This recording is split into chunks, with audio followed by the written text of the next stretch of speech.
Baby ప్రోడక్ట్స్లో అంటే food products కానీ snacks items కానీ ఈ ఓవర్ యూసేజ్ ఆఫ్ షుగర్ గురించి ఎందుకు మన ఇండియన్ డాక్టర్ సైలెంట్గా ఉంటున్నారు? ఇండియన్ డాక్టర్ సైలెంట్గా ఉండటం అని కాదు. సో మాకు చెప్పాలని ఉన్నా మా క్లినిక్లో మాకు చూపించే వాళ్ళ పిల్లల్ని చూపించే తల్లిదండ్రులకు చెప్పగలుగుతున్నాం తప్ప చాలా మంది వరకు వాళ్ళు సోషల్ మీడియాలో ఈ పోస్టులు పెట్టి ఇన్ఫ్లుయెన్స్ చేయాలి. ఇందులోకి ఇంకొంతమంది మంచి వాళ్ళు రావాలి. సో చాలా విన్నాం మ్యామ్ సోషల్ మీడియాలో మీరు చేసే ఫైట్ గురించి కానీ మీరు చేసే చిన్న చిన్న ఎఫర్ట్స్ సమ్వన్స్ లైఫ్లో చాలా చేంజెస్ తీసుకొస్తున్నాయి. ఆ చేంజెస్ కూడా చూస్తున్నాము. మంచిగా గైడ్ చేసే వాళ్ళు ఉన్నారు ఇప్పుడు. ఓకే, ఇప్పుడు మీలాగా కానీ తర్వాత కొంతమంది న్యూట్రిషనిస్ట్, మామ్ ఇన్ఫ్లుయెన్సర్స్ ఉన్నారు. బట్ డాక్టర్స్ అనేది చాలా తక్కువ మంది ఉన్నారు మంచిగా గైడ్ చేసేది. బట్ ఉన్నారు. సో వాళ్ళు ఇంకా రావాలి. వస్తే అప్పుడు డెఫినెట్గా వెళ్తుంది. ఎలా అంటే వాళ్ళు రావాలి, ఓన్లీ ఇంగ్లీషే కాకుండా తెలుగు రీజనల్ లాంగ్వేజెస్ లో ఉండేవాళ్ళు వచ్చారనుకో అప్పుడు ప్రజల్లోకి బాగా చొచ్చుకుపోతుంది. సైలెంట్ గా ఉండాలని ఉండటం కాదు. ఇప్పుడు ఇండియన్ అకాడమీ ఆఫ్ పీడియాట్రిక్స్ వాళ్ళు వీడియోలు చేస్తున్నారు, ఎక్కడికక్కడ ప్రోగ్రామ్స్ అయ్యి అప్పుడప్పుడు పెడుతున్నారు. బట్ అవి ఎంతమందికి చేస్తున్నాయి? 100 మందికి 200 మందికి పెట్టినప్పుడు మ్యాక్సిమం మొన్న ఈ మధ్య డ్రగ్ అబ్యూస్ గురించి చాలా మంచి వీడియో చేశారు. ఎంతమందికి చేరింది? 2000 మందికి. సో ఎక్కడో ఏదో మిస్ అవుతుంది ఇక్కడ. మేము జారలేకపోతున్నాము.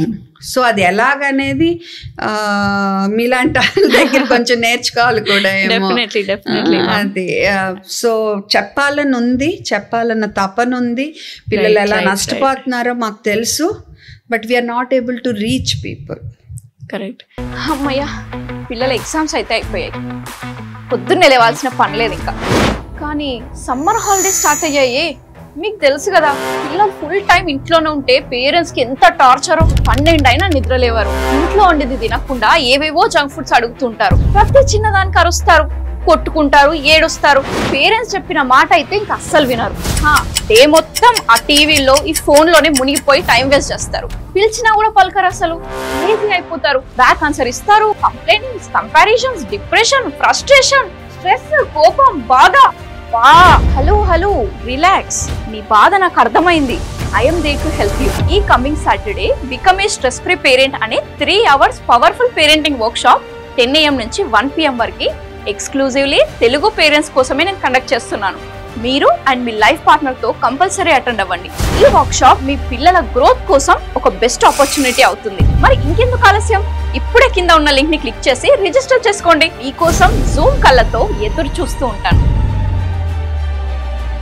అంటే మ్యామ్ షుగర్ అంటే డైలీ ఇంటేక్లో ఎంత క్వాంటిటీ ఆఫ్ షుగర్ అనేది మనం తీసుకుంటే ఇట్ ఈస్ ఓకే? ఇప్పుడు లేటెస్ట్ గైడ్ లైన్స్ అయితే 2వ పుట్టినరోజు వరకు అసలు ఈ తీపి అనేది మనం అలవాటు చేయొద్దు.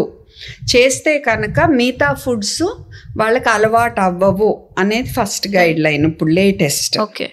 ఓకే, నేను ఇందాక చెప్పినట్టు ఏదో ర్యాండమ్గా నేను సడన్గా నిద్రపోతా లేసి ఇది గైడ్ లైన్ అని ఫ్రేమ్ చేసేయను. ఓకే, చాలా మంది పెద్దాన్ని చూసి ఓకే వీళ్ళు ఆర్ పిల్లల్ని ఊబకాయం ఉన్నాళ్ళు, ఒబెసిటీ, చక్కెర వ్యాధి తొందరగా వచ్చిన వాళ్ళు, హార్ట్ అటాక్స్ వచ్చిన వాళ్ళు, PCOS ఉన్నాళ్ళు, తర్వాత తొందరగా పెద్ద మనిషి అవ్వటం, ప్రికాషియస్ ప్యూబర్టీ, పళ్ళు తొందరగా పుచ్చిపోవటం, వీళ్ళందరినీ చూసి స్టడీ చేసి వీళ్ళు చిన్నప్పటి నుంచి ఆహారం తల్లి పాలు కాదు, అసలు గర్భం రాక ముందు నుంచి మదర్ ఎలా ఉంది, mother diet, mother weight, pregnancy అప్పుడు ఏం తింది, ఆ తర్వాత బిడ్డకి ఏం పెట్టింది, తల్లిపాలు ఇచ్చిందా లేదా, ఇవన్నీ స్టడీ చేస్తే వీళ్ళ విషయంలో ఎవరైతే ఇప్పుడు నేను చెప్పాను ఒబెసిటీ సమస్యలు ఉన్న వాళ్ళ విషయంలో చూస్తే వీళ్ళందరిలో మదర్ కాడి నుంచి అందరూ చక్కెర ఎక్కువ తినటం కానీ అక్కడి నుంచే ప్రాబ్లం మొదలైందని మనకు అర్థమైంది. రైట్. అలా లేని సమస్యలు లేని వాళ్ళది తీసుకున్నాం అనుకో, మదర్ హెల్తీగా ఉండటం, ప్రెగ్నెన్సీ అప్పుడు హెల్తీగా ఉండటం, హెల్తీ డైట్ తీసుకోవటం, చంట అప్పుడు తల్లిపాలు ఇవ్వటం, ఆ తర్వాత కూడా చక్కెరలు ఇవన్నీ బెల్లాలు ఎక్కువ అలవాటు చేయకపోవటం. సో ఇవన్నీ స్టడీ చేసి ఈ గైడ్ లైన్స్ పెట్టారనమాట మనకి. 2 ఏళ్ల వరకు చక్కెర అలవాటు చేయొద్దు, బెల్లం అలవాటు చేయొద్దు, తీపి అలవాటు చేయొద్దు. ఓకే ఆ తర్వాత కూడా కుదిరినంత తక్కువ ఉంచండి. మ్యాక్సిమం 5 టీ స్పూన్లు పర్ డే, మ్యాక్సిమం అది. ఇంకా కానీ అది మ్యాక్సిమం, డెసర్ట్ తింటే అయిపోతుంది. సో రోజు అదే పనిగా అలా అలవాటు చేయొద్దు, కుదిరినంత తక్కువే ఉంచండి అనేదే ఇప్పుడు గైడ్ లైన్. ఇప్పుడు మన అందరికీ చెప్పేది అదేదో సొంతగా నేను చెప్తుంది కాదు, ఆల్ అకాడమీస్ ఆఫ్ పీడియాట్రిషియన్స్ చెప్పేది. రైట్. సో మ్యామ్, ఇప్పుడు జనరల్గా పేరెంట్స్ ఒక మిస్కాన్సెప్షన్ ఏంటి అని అంటే, పిల్లలు లావుగా ఉండి హైట్, వెయిట్, పర్సనాలిటీ మంచిగా ఉంటే వాళ్ళు హెల్తీగా ఉంటారు, లేదు ఇట్లా సన్నగా ఉండి అయినా కూడా యాక్టివ్గానే ఉంటారు పిల్లలు, సన్నగా ఉన్న పిల్లలు కూడా. బట్ పేరెంట్స్ ఏమనుకుంటారని అంటే, ఏంటి మీ పిల్లలు ఏం పెట్టట్లేదా, పిల్లలకి ఏం తినట్లేదా అని సన్నగా ఉన్న వాళ్ళ పేరెంట్స్కి బ్లేమ్ చేస్తూ ఉంటారు అనమాట. అంటే ఇది ఎంతవరకు కరెక్ట్? అంటే లావుగా ఉండి హెల్దీయా? ఇది వరకు ఉంటే హెల్దీయా కాదు, ఉంటేనే హెల్దీయా కాదు, ఉంటే హెల్దీ కాదు. అలా ఉంటే హెల్దీ కాదు, అది హెల్దీ కాదు. ఓకే, కరెక్ట్ గా గ్రోత్ ఉండాలి అండ్ యాక్టివ్ ఉండాలి. చర్మం, కళ్ళు, జుట్టు అన్నీ హెల్దీగా ఉండాలి. ఓకే, ఇప్పుడు జుట్టు అంతా బిర్రుగా పగిలిపోయినట్టు, డ్రైగా, స్కిన్ డ్రైగా అలా ఉండటము అది హెల్దీ కాదు. అంటే ఎక్కడ ఏదో లోపం జరుగుతుంది డయట్ లో. సో ఎదుగుదల బాగుండి మిగతా అవయవాలన్నీ మనకు కనపడే అయితే మొత్తం ఎక్కువ స్కిన్ ఎక్కువ కనపడుతుంది, జుట్టు కనపడుతుంది.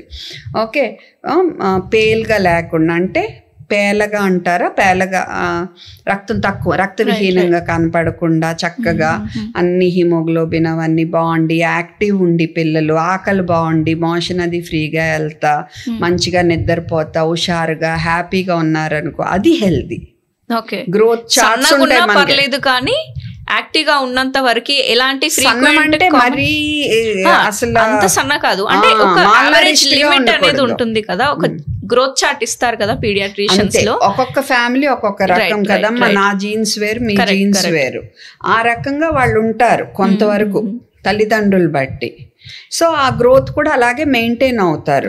సెకండ్ బర్త్డే తర్వాత ఒకే లైన్ లో మెయింటైన్ అవుతారు, ఒకే సెంటైల్ అంటాం. చక్కగా అది మెయింటైన్ చేసుకుంటా యాక్టివ్గా ఉండి చూస్తే మనకి హెల్తీగా కనపడతా, స్కిన్ కానీ జుట్టు కానీ, టంగ్ అది పింక్గా ఉండి, అంటే రక్తం బాగున్నట్టు. సో ఇవన్నీ బాగుండి యాక్టివ్గా ఉండే పిల్లలు బాగున్నట్టు, అంతేకాని లావు హెల్తీ కాదు అసలు. అండ్ ఇప్పుడు పేరెంట్స్ వరకు కొంతవరకు అవగాహన వస్తుంది. ఈ ప్రాబ్లం ఎక్కువ అమ్మమ్మలు తాతలతో ఎక్కువ ఉంటుంది, అమ్మమ్మ నానమ్మ తాతలతో. వాళ్ళకి ఏంటంటే పిల్లల్ని బాగా గారం చేయాలని ఉంటది. ఓకే, అండ్ సహజమే కదా, బాగా ముద్దు చేయాలని. సో ఇక్కడ ఏమవుతుందంటే తల్లిదండ్రులేమో ఇప్పుడు ఇవన్నీ ఇలాంటి పాడ్కాస్ట్లు విని ఇంకా వేరే వేరే విని నెమ్మదిగా వాళ్ళు చక్కెర ఇలా తగ్గించుకోవాలని చూస్తున్నారు. ఇక్కడ అమ్మమ్మ నానమ్మ తాతలతో అక్కడ క్లాష్ వస్తుంది, వాళ్ళు సీక్రెట్ వాళ్ళకి ఇచ్చేస్తారు, మేము పెట్టలేదా అంటారు, అమ్మకి చెప్పకు నాన్నకు చెప్పకు అని మెల్లిమెల్లిగా ఇస్తుంటారు. సో ఇంకో రకంగా పిల్లలకి అలా దాక్కుని తింటాం అలవాటు చేస్తే ఇప్పుడు ఫుడ్ తర్వాత డ్రగ్స్ వరకు అదే అవుతుంది. సో తల్లి ఏం చేసినా పేరెంట్స్ ముందు చేయగలగాలి వాళ్ళు. అండ్ వీటితో నెగటివ్ అసోసియేషన్ వద్దు. డెజర్ట్ తిన్నప్పుడు హ్యాపీగా తినాలి వాళ్ళు, గిల్టీగా తినకూడదు. కానీ ఆ డెజర్ట్ అప్పుడప్పుడు తినాలనేది మనం చిన్నప్పటి నుంచి వాళ్ళకి నేర్పించుకున్నాము. అంతేకాండి నువ్వు డెజర్ట్ తినకు ఆ టైప్లో వెళ్ళొద్దు. మనం ముందు నుంచి వాళ్ళకి అవగాహన కలిగిద్దాము. అండ్ పెద్దవాళ్ళతో నేను అనేది అంతే, కరెక్టే, మీరు ఇవ్వలేదా అనేది కరెక్టే, కానీ మీరు ఇవ్వలేదా అనేది, ఇప్పుడు తేనె ఉందనుకోండి, మేము ఇవ్వలేదా అంటారు ఫస్ట్ బర్త్డే లోపు. అవును, కానీ ఆ చనిపోయే బిడ్డ 1 మిలియన్ 2 మిలియన్లో ఒక బిడ్డ. లక్కీగా అది మన బిడ్డ అవ్వలేదు, మనం హ్యాపీ, మేము తేనె ఇవ్వలేదా అని మీరు అనుకుంటున్నారు. సో బాట్యులిజం అనే జబ్బు వల్ల చనిపోవచ్చు, పెరాలసిస్ వచ్చి. సో అందుకనే తేనె ఫస్ట్ బర్త్డే వరకు ఇవ్వద్దు అంటాము. ఈ ఫస్ట్ బర్త్డే కట్ ఆఫ్ ఏంటని మీరు నన్ను అడగొచ్చు. సో పేగ్ అనేది అంత మెచ్యూరిటీ ఉండదు. సో అందుకనే ఫస్ట్ 6-7 నెలల్లో తేనె ఇస్తే ఆ టైంలో క్లాస్ట్రీడియం బాట్యులినం అనే క్రిమి కనుక తేనెలో ఉంటే ఆ టాక్సిన్ వల్ల, ఆ విషం వల్ల పెరాలసిస్ వచ్చి బిడ్డ చనిపోవచ్చు. ఓకే, కానీ చాలా అరుదు, చాలా అరుదు అది. సో అందుకని రూల్ ఏం పెట్టారు, ఇవన్నీ చూసి ఓకే ఫస్ట్ అంటే ఇంకొంచెం ఎక్స్టెండ్ చేశారనమాట. ముందు ఫస్ట్ పుట్టినరోజు వరకు తేనె ఇవ్వద్దు, తర్వాత ఇంట్రడ్యూస్ చేయండి అని. అంతేకాని ఏదో ర్యాండమ్గా పెట్టిన రూల్స్ కాదు ఇవి. సో అందుకని పెద్దవాళ్ళు కూడా కొంచెం ఆలోచించాలి. ప్రతిదీ మేము ఇవ్వలేదా అనే ముందు ఎందుకు చెప్తున్నారు, ఓకే ఇవన్నీ అవగాహన, ఈ పిల్లల్ని చూసి సఫర్ అయిన పిల్లల్ని చూసి దాన్ని బట్టే ఈ గైడ్ లైన్స్ వచ్చినాయి అనేది అర్థం చేసుకుని, ఇంట్లో వాతావరణం ఎంతసేపు కూతుర్ని కోడళ్ళు చెప్పే కరెక్ట్ కాదన్నట్టు కాకుండా వాళ్ళ మాట కూడా విని అర్థం చేసుకుంటే బిడ్డకు కూడా హ్యాపీ కదా. నిజంగా మ్యామ్, బిడ్డకి హ్యాపీ ఉండాలంటే చుట్టూ ఇంట్లో అందరూ వాతావరణం బాగుండాలి, కరెక్ట్, అందరూ ఒక మాట మీద ఉండాలి. ఒక మాట మీద ఉండకుండా ఉన్నామనుకో, సో మీరు ఫస్ట్ నుంచి ఆ బిడ్డల్లో ఒక రాంగ్ మనస్తత్వానికి బీజం నాటుతున్నారు. అన్నిటికీ గిల్లి కజ్జాల్లాగా అలా తయారవటానికి. అందరూ చక్కగా అందరికి బిడ్డ బాగుండాలనే కదా కోరిక. అది దృష్టిలో పెట్టుకుని మనకేమైనా డిఫరెన్స్ ఉన్నా పోన్ డాక్టర్ని అడుగుదాము. ఈవెన్ డాక్టర్ కొంతమంది ఏమంటారు అంటే డాక్టర్లు అంతే చెప్తారు, మనకు తెలిసింది చేయాలి అని ఇంట్లో మళ్ళీ మోటివేషన్ చేస్తుంటారు. సో అది కొంచెం మేం చేయలేదా అనేది వాళ్ళు కొంచెం తగ్గటం. ఈ యంగర్ జనరేషన్ కూతులు కానీ కోడలు కానీ కొడుకులు కానీ అల్లుళ్ళు కానీ వీళ్ళతో కొంచెం లేదమ్మా, లేదు నాన్న, లేదు అత్తయ్య, లేదు మామయ్య, ఇదిగో ఇలా చెప్తున్నారు, ఒకసారి మా మాట కూడా వినండి అని వాళ్ళకి చూపించటం. సో వాళ్ళందరూ కూర్చుని మాట్లాడుకుని ఓకే మన బిడ్డ విషయంలో మనం ఇలా ఉందాము అని ఒక నిర్ణయానికి వచ్చి ఒక మాట మీద ఉంటే ఆ బిడ్డ బాగా పెరుగుతాడు. రైట్, అంటే అప్పటి కాలంలో అప్పటి కాలంలో పెట్టలేదు అని అంటే అప్పుడున్న ఎన్విరాన్మెంట్ డిఫరెంట్గా ఉంది. ఇప్పుడు ఈ జనరేషన్కి వస్తే ఇప్పుడు ఎన్విరాన్మెంట్, ఈ టెక్నాలజీ పెరిగిపోయింది. ఇప్పుడు నాకు కూడా చాలా మంది పేరెంట్స్ అడుగుతుంటారు మ్యామ్, ఇప్పుడు రైట్ పేరెంటింగ్ కొట్టకూడదు తిట్టకూడదు అని నేను చెప్తుంటాను పేరెంట్స్కి. బట్ ఇంట్లో వాళ్ళు సపోర్ట్ చేయరు దానికి. కొడితేనే వింటాడు, తిడితేనే వింటాడు, వాడు గట్టిగా చెప్తేనే వింటారు, ఎవరిదన్నా ఒకరిది భయం ఉండాలి ఇంట్లో వాళ్ళది అని చాలా మంది ఇట్లా చెప్తుంటారు.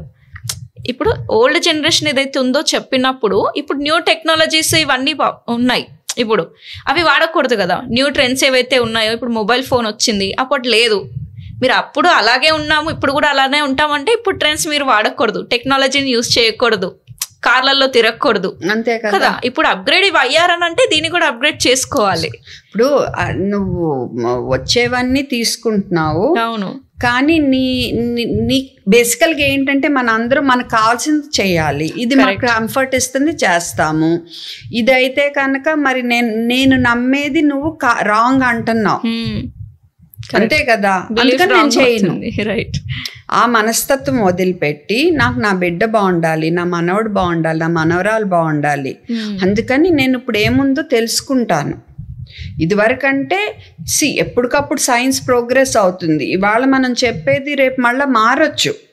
రీసెర్చ్ లో మనకు వేరే కొత్త విషయాలు బయటపడొచ్చు, మనం పాటిస్తున్నాయి తప్పని తెలవచ్చు. బట్ కుదిరినంత రీసెర్చ్ మనకి ఏం చూపిస్తుందో అన్న దాన్ని బట్టి మనం వెళ్తేనే మంచిది. మీరు పేరెంటింగ్ విషయం అన్నారు, పేరెంటింగ్ విషయం మనకి తెలుసు. ఇప్పుడు ప్రతిదానికి కొట్టామనుకో లోపల వాడు కూడా తిరిగి ఎవరినైనా ఇదే కరెక్ట్ పద్ధతి అనుకుంటారు పిల్లలు. రైట్, సో అవి మనకి ఇప్పుడు పిల్లల్ని స్టడీ చేయటం వల్ల బిహేవియర్లో ప్రాబ్లం ఉన్న పిల్లల్ని, ప్రశాంతంగా ఉండే పిల్లల్ని, మంచిగా లైఫ్లో సక్సెస్ అయ్యే పిల్లల్ని, వీళ్ళందరినీ స్టడీ చేసే మళ్ళీ పేరెంటింగ్ లో స్టైల్స్ వచ్చినాయి కదా. అథారిటేరియన్ స్టైల్స్ అని, పర్మిసివ్ అని, అథారిటేటివ్ అని వచ్చినాయా లేదా? ఇప్పుడు సో దాన్ని బట్టి ఇవన్నీ ఒక అవగాహన వచ్చినాకనే మనం ఈ గైడ్ లైన్స్ ఇస్తున్నాం. కరెక్ట్, మరీ కంట్రోల్లో పెట్టకు, మరీ గారాబం చేయ, కంఫర్ట్ చేయొద్దు. కానీ పిల్లలకి అవసరమైనంత ఫ్రీడమ్ ఇవ్వండి, మన కంట్రోల్లో ఉండాలని కాదు, కానీ వాళ్ళ పరిధులు ఏంటయ్యే వాళ్ళకి మనం చెప్తా ఉండాలి. What is right, what is wrong మనం చెప్తాము, కానీ వాళ్ళ డెసిషన్ తీసుకుంటారు. రైట్, ఎగ్జాక్ట్లీ పేరెంటింగ్ లో ఇవే ఉంటాయి కదా. చెప్పారు. అది మన బిడ్డ కోసమే కదా చెప్తున్నాము. సో కొంచెం వినండి. ఇప్పుడు నేనైనా మీరైనా అమ్మా, we're not perfect parents. Correct. ఇప్పుడు షుగర్లు, బోర్న్విటాలు ఇవి వద్దన్న మనమే కూడా మనం ఇచ్చుంటాము బిగినింగ్ లో. తెలుసుకునే కొద్దీ మనం మారుతున్నాము. మీరు లిటిల్ జాయ్స్ అన్నారు, ఈవెన్ మా పిల్లలకు కూడా నేను తెలియకుండా అప్పుడు ఇచ్చేసేదాన్ని. తెలిసినప్పుడు మనం స్టార్ట్ చేసుకుంటాం. అంతే కదా. సో ఇది నేర్చుకుంటాక మనం ఓపెన్ మైండెడ్ తో ఉండాలి. ఇప్పుడు రేపు వచ్చి మీరు నాతో లేదు మేడం మీరు చెప్పింది అది కరెక్ట్ కాదని నాకు ప్రూఫ్ తో చూపిస్తే I should be ready to accept it. So అప్పుడే మనం ఒక మంచి పేరెంట్ గా ఉండగలుగుతాం. అంతేకాని మనం ఏం 100% నేను చెప్పేది కరెక్ట్ కాదు. ఇప్పుడు నేను చెప్పేదైనా వినేవాళ్ళు ఈమె కరెక్ట్ చెప్తున్నారా లేదా, they should do their research. ఎవరు చెప్పినా ఊరికే నమ్మేసి వినేసి బ్రాండ్ అండ్ అదిగో డాక్టర్ గారు బ్రాండ్ ఎండార్స్ చేశారని చెప్పి ఇది కరెక్ట్దే అనుకుని తీసేసుకోక్కర్లేదు. రైట్, ఎందుకంటే ఫైనల్ గా నీ బిడ్డకి నువ్వు responsible. Exactly ma'am. Okay, so అది చాలా ఇంపార్టెంట్. Very nice.